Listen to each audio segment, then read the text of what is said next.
guys, I'm Anushri from Legathon. Hope you loved our first video just as during the time of lockdown. Here we are with our second video. So without any delay, let's get into it. Euthanasia, mercy or killing?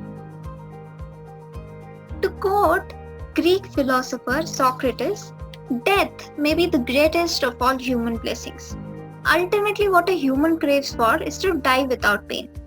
But in a practical world like ours, painless natural death has almost become a miracle now. Here is where the concept of euthanasia blooms into picture. Euthanasia is no wonder a brewing topic considering the ethics and moral rights involved in it.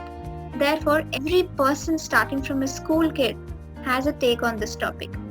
When one takes stroll around hospital and finds a lot of patients there dripped and bound in syringes and medicines, no wonder we feel that it is better to just let them go. But is that the only ground that needs to be considered? This video intends to give a brief gist of what is euthanasia, is it same as suicide, what is the stand of Indian judiciary with respect to concept of euthanasia, and lightly touching upon the Aruna Shanbag's case. Now that brings us to our first question. What is euthanasia? Euthanasia has its origin from Greek words eu and thantos, which basically means mercy killing, and is applied to situations where patient is suffering severely or is enduring a terminal illness. To give an example, imagine there is a person who has been in coma for past 30 years, or a person who has been in a car accident and is paralyzed for many years so that he cannot move his hand, leg or body and is only surviving on a ventilator. In all such cases, the concept of euthanasia fits in. So what euthanasia does is it gives a way to end that patient's life and relieve him from all the pain he is suffering.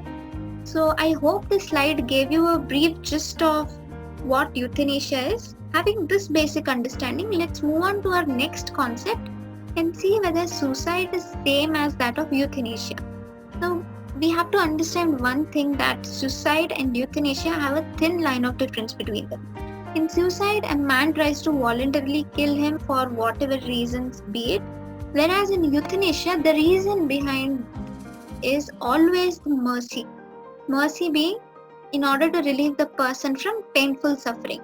Now you may ask, why is this differentiation important? This differentiation is important because, as you all know, attempt to commit suicide is a criminal offence in India under section 309. So therefore, euthanasia should be differentiated from suicide. So moving on, let's talk about different types of euthanasia. Now one thing which we all have to understand here is these types do not have watertight compartments. Most of them overlap between each other. So firstly, talking about active euthanasia. Active euthanasia is where when a doctor administers a lethal dose of medication to patient. For example, a patient is injected with a medication which takes away his life. This is called active euthanasia. Now what is passive euthanasia is when a patient's life support system is withdrawn. He is surviving on ventilator and you take off that ventilator, it becomes passive euthanasia. And voluntary, as the name itself indicates, voluntary is when it is done with express consent of patient. Involuntary, on the contrary, is when there is no consent of patient but you still go ahead and do it. Sometimes it is also known as murder. Now there are many debates going on that and will not touch upon that. And the last one, non-voluntary, is when patient is unable to give his consent. Here is where family member comes into picture and they give the consent on behalf of the patient. I hope the types of euthanasia are clear. Moving on, let's talk about the landmark case of Aruna Shanbag. So this case is almost synonymous with the word Aruna Shanbag. The issue of euthanasia rose to its prominence in India because of this case. To give brief gist of facts from this case, Aruna Shanbag was a nurse in KEM General Hospital, Mumbai, where she was sexually assaulted by one of the staff members in November 1973 when she went to change her clothes. She was sexually assaulted. The accused, Mr. Valmiki, strangulated her with a dog chain, cutting off oxygen supply to her brain, which made her bedridden and paralyzed for the next 42 years of her life. Now what happens is, there was a journalist called Pinky Virani who already wrote a biography or a book on Aruna Shanbag. She goes before Supreme Court and files a petition asking Supreme Court to legalize euthanasia in order to relieve Aruna from suffering. So in 2011 March, the judgment of this case comes out where Supreme Court says that rejects Aruna Shanbag's plea, saying that she is not next immediate friend. It was KM General Hospital staff who were her next friend. However, Supreme Court allows passive euthanasia. That is why this case is really important, because by this case, Supreme Court allowed the passive euthanasia practice in India. Now let's keep the landmark case aside for a bit and let's talk about arguments and counter arguments. Now, people who are advocates for euthanasia obviously say that it relieves extreme pain, low quality life is ended, it frees up some medical fund, there is freedom of choice to live or to die, and no one should be forced to stay alive in such condition, and those persons' organs can be put into better use.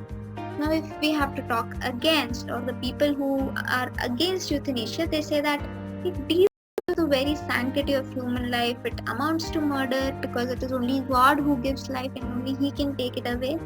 And it also discourages scientists who are looking for cure, leading it to irreversible damage.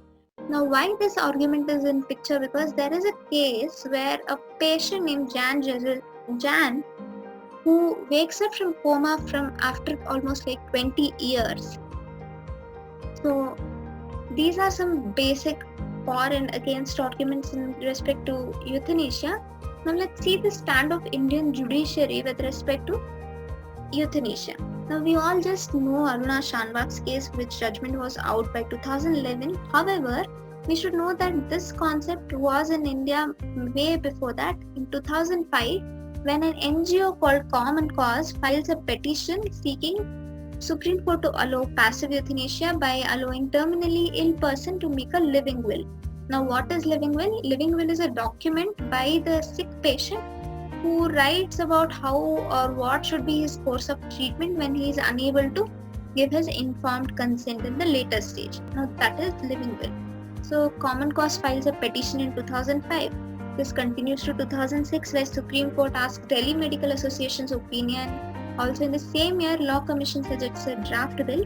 However, when this is going on, in 2011, Supreme Court gives its verdict in Aruna Shanbag's case, whereby it allowed passive euthanasia. And then comes 2014, where Supreme Court cites some inconsistencies in its earlier verdict on passive euthanasia, including the one which it gave in Aruna Shanbag's case, and it refers the matter to Constitution Bench. Now, in 2018, the 5-judge Constitution Bench gave out their verdict and they recognized the concept of living will and also issue strict guidelines and procedures that needs to be followed while making a living will.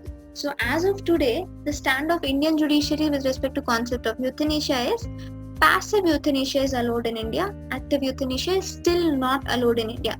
However, even with respect to passive euthanasia, there are certain guidelines which needs to be followed. Also, the living will concept has been brought into picture. How living will should be made, who can execute it, when it is revoked, etc. have been given by the Supreme Court. So, having said that, let's move on to our conclusion. So, I hope this video tried to give you a brief gist of what is euthanasia, types of euthanasia, and where India is standing today with the concept of euthanasia. Now, having spoken about all types of euthanasia, I leave this question open to you people to decide whether all forms of euthanasia should be legalized in India. Now, do comment below, and if you like this video, like, share and subscribe.